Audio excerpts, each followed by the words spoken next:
भगवान शंकर कहते हैं, भगवान भोलेनाथ कहते हैं कि कैसे भगवान प्रकट होंगे। तो तुलसीदास जी ने रामचरितमानस में बड़ी सुंदर चौपाई लिखी कि शिव जी के मुख से कहलवाया है इस बात को कि प्रभु व्यापक सर्वत्र समाना, कहीं और जाने की जरूरत नहीं है, यहीं इसी जगह प्रकट हो सकते हैं। कैसे? प्रेम से प्रकट होए मैं जाना। तो भगवान प्रेम से प्रकट होंगे।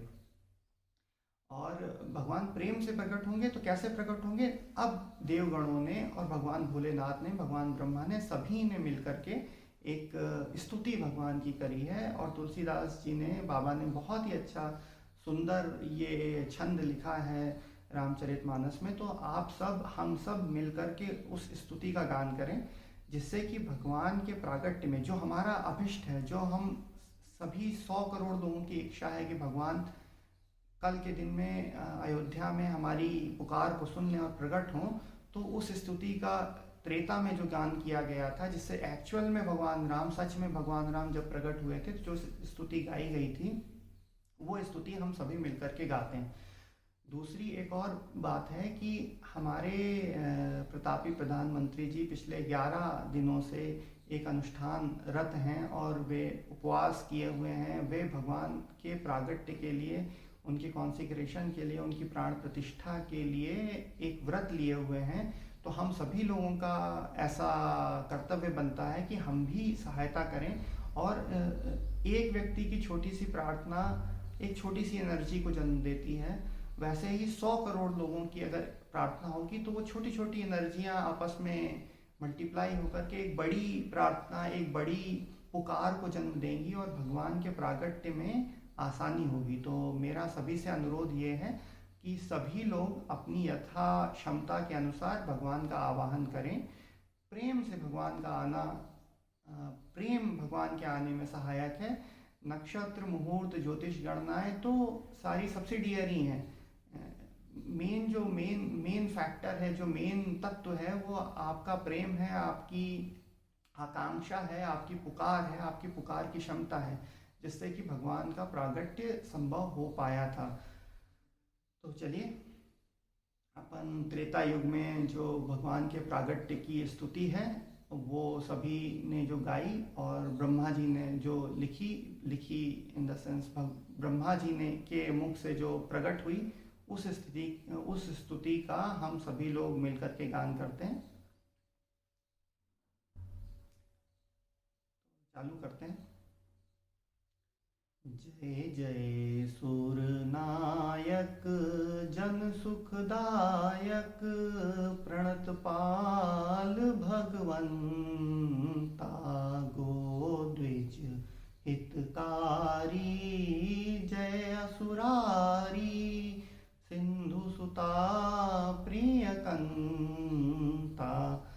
पालन सुर धरनी, अद्भुत करनी, मर्म न जाने कोई, सो सहज कृपाला, दीन दयाला, करहु अनुग्रह सोई। जय जय अविनाशी, सब घटवासी, व्यापक परमानंदा,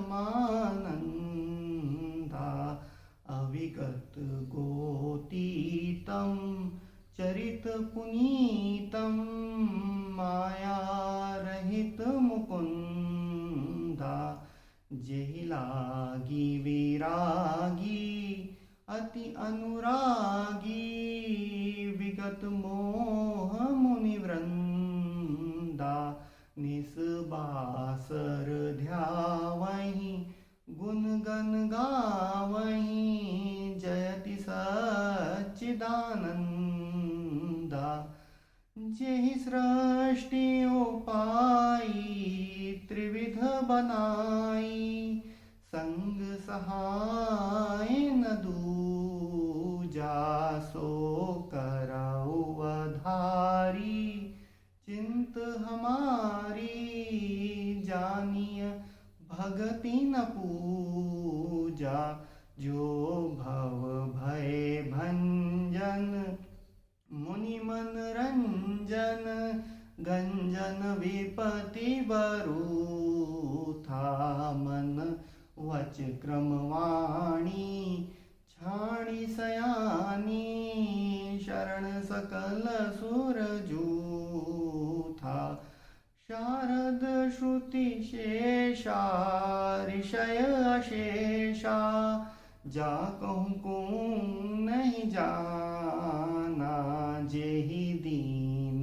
पियारे वेद पुकारे द्रवहु सुश्री भगवाना भव बारिधि मंदर सब विधि सुंदर गुण मंदिर सुख पुंजा मुनि सिद्ध सकल सुर परम भयातुर नमत नाथ पद कंजा सीता राम राम राम सीता राम राम राम सीता राम राम राम सीता राम राम राम सीता राम राम राम सीता राम राम राम सीता राम राम राम सीता राम राम राम।